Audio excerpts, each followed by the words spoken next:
Good evening, I'm Fana Sheikh and you're watching AWANI Tonight. Home Minister Datuk Seri Saifuddin Nasution Ismail has used his ministerial power to exempt Umno from a clause in the Societies Act, allowing the party to forego elections for its top two posts. In a statement, Saifuddin said he has decided to invoke Section 70 of the Societies Act. The PKR Secretary-General said that based on the powers vested in him under Section 70 of the Societies Act, he was exempting Umno from abiding by a provision under Section 13 of the same Act. The provision states that the Registrar of Societies, ROS, may cancel the registration of any society if it is found to have contravened any provision of law. But Section 70 of the same Act gives the Home Minister the power to exempt any society from these provisions. The statement from Saifuddin came 2 days after UMNO President Datuk Seri Ahmad Zaid Hamidi said that UMNO has received a letter on the exemption last Friday. Following this, UMNO Vice President Datuk Seri Ismail Sabri Yaakob called for the contents of the approval letter to be revealed as there were conflicting reports on it.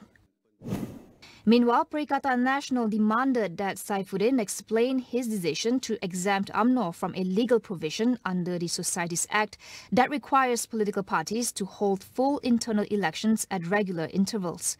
It questioned if the Home Ministry has set a binding precedent by giving UMNO the exemption. Ini adalah satu isu kepentingan awam. Kalau inilah amalan yang dilakukan, adakah pertubuhan lain boleh mencontohi atau menjadi presiden kepada perkara ini?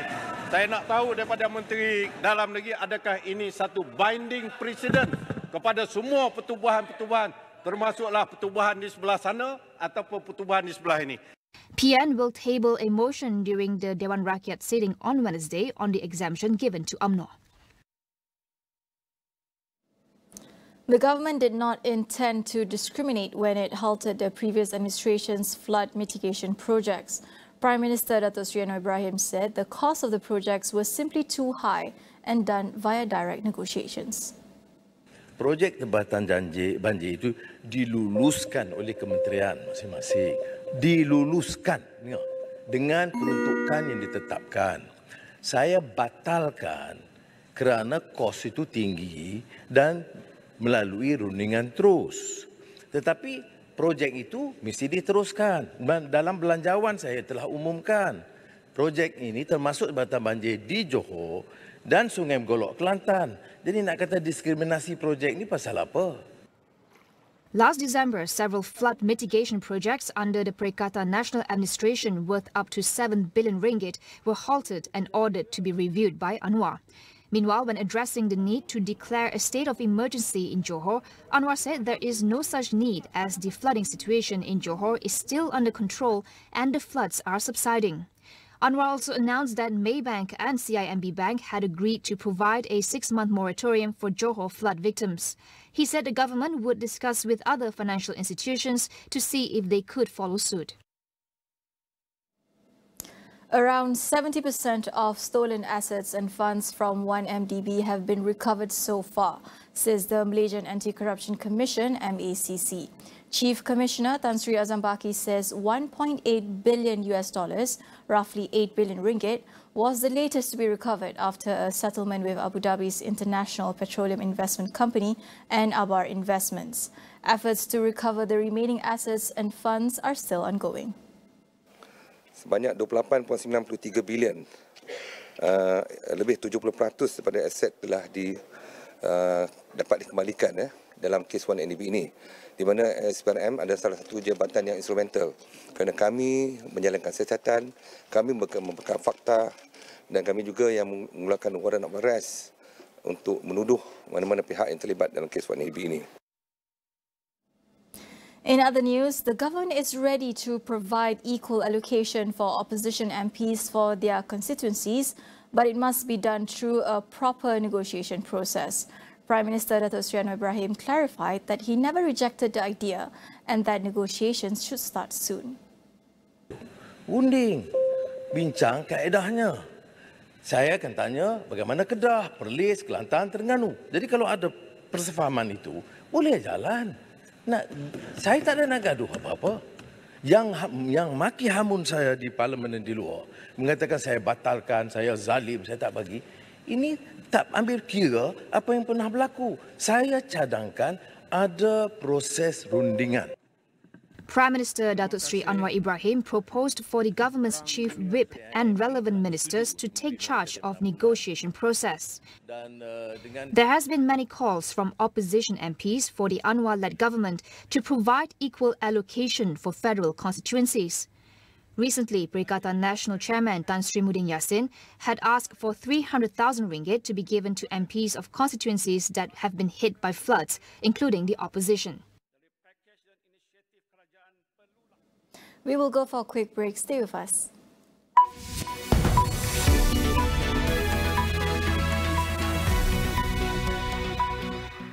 Isu kesesakan bagi urusan pasport di Jabatan Immigration. Komited untuk permohonan yang walk-in ini siap dalam 1 hari.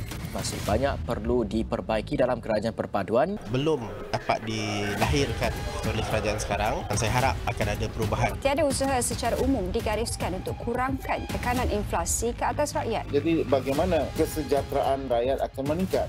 Ikuti perkembangan terkini. Buletin Awani 12.30 hari.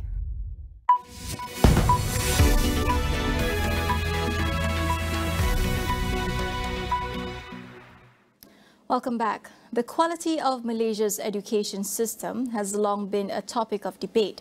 But can the current government turn things around for the better? Datin Nur Azimah Abdul Rahim, chairman of the Parent Action Group for Education, outlines the Education Ministry's hits and misses in its first 100 days. Well, we like that she's approached the teachers and that she is addressing teachers' workload, beban guru. And that is important because if teachers have other things to do aside from teaching, then it'll affect the quality of teaching. We also like that she's spoken up to allow teachers to say what they want, because in the past they would be silenced. And I think it's important that we get teachers' feedback.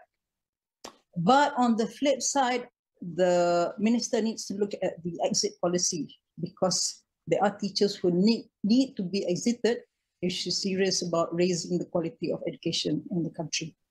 Aside from that, we feel that she's not looking at student outcomes and the learning loss post-COVID. And as I understand it, now that students have returned about a year ago, there doesn't seem to be any attempt to close that gap of learning loss.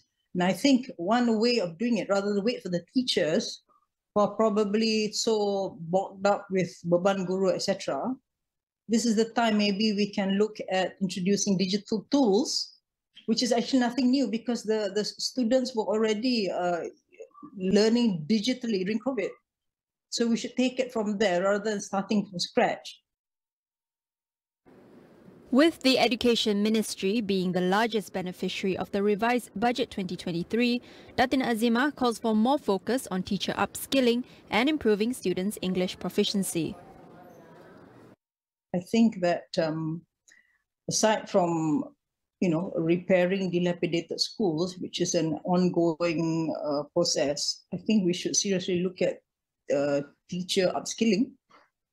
So that student outcomes improve, and so that we are no more in the bottom third of teams and PISA. And in fact, after we realized that, I think the target of the ministry is to ensure that we are the top third of the assessment range by 2025. And I think if we are serious about going to the digital economy, I think we have to step up the English language, especially scaling up the dual language program schools that aren't enough. We also have to step up on the highly immersive program, the HIP, so that students' proficiency in English is important, because the digital economy, or IR 4.0, augmented reality, artificial intelligence, everything that's going to hit us is going to be in the English language. On to the international front. Japan's second attempt to lift off its new H3 rocket has failed after the launcher's second stage engine did not ignite as planned. This forced mission officials to intentionally destroy the rocket moments into its launch, a blow to the country's space program. The launch from the Tanegashima Space Center initially appeared to be a success, with the 57-meter-tall rocket lifting off without issues. It followed its planned trajectory and the second stage had separated as planned, but the ignition for it failed. The Japan Aerospace Exploration Agency said it sent a command to destroy the rocket as there was no hope for it to complete its mission. The H3 rocket was developed for more frequent commercial launches as well as better cost efficiency and reliability. Tuesday's launch was carrying a disaster management land observation satellite, which was also equipped with an infrared sensor to detect North Korean ballistic missile launches. The failure comes 3 weeks after an aborted launch for the H3 rocket due to a separate glitch. It is also the second blow in 6 months since a smaller solid-fuel rocket designed to launch scientific satellites failed in October. More than 12,000 Rohingya refugees have been left homeless due to a fire that swept through a camp at Cox's Bazar in southeastern Bangladesh. The UN Refugee Agency, UNHCR, said more than 2,000 shelters and over 90 facilities, including hospitals and learning centers, were destroyed in blaze on Sunday. More than 1 million Rohingya refugees live in camps in Cox's Bazar, most having fled a military-led crackdown in Myanmar in 2017. Bangladesh is investigating the cause of the fire that occurs often in the crowded camp with its makeshift structures. In March 2021, a massive blaze killed at least 15 refugees and destroyed over 10,000 homes. Amnesty International called on the Bangladesh government to provide safer accommodation for the refugees. Rising crime, difficult living conditions and bleak prospects for returning to Myanmar are driving more Rohingya refugees to leave Bangladesh for countries such as Malaysia and Indonesia by boat, putting their lives at risk. UN data shows 348 Rohingya are thought to have died at sea last year. Some updates on the helicopter crash in Gold Coast, Australia from January. A preliminary report has found that a pilot did not recall his fellow pilot making a taxiing call to say he was taking off before the fatal collision of their aircraft. The report also said the pilots may not have been able to see each other. The report detailed that the incoming pilot, Michael James, recalled seeing passengers board his late colleague's helicopter and thinking it would pass behind his aircraft. Investigators, however, said this did not mean the taxiing call was not made and that they plan to investigate further. It will also look into the use of traffic collision avoidance systems, which pilots reported were installed but not fully integrated into the helicopters that collided and were of limited use near helipads or while maneuvering. The two helicopters, which were used for short sightseeing trips, collided on January 2nd near SeaWorld in Gold Coast. James had managed to land his damaged aircraft, but the other helicopter broke apart mid-air and crashed into shallow waters. The departing pilot and 3 of his passengers were killed, with 9 others injured.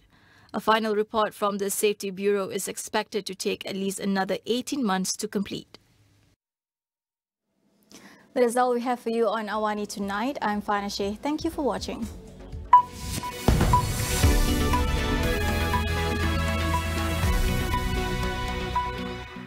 If it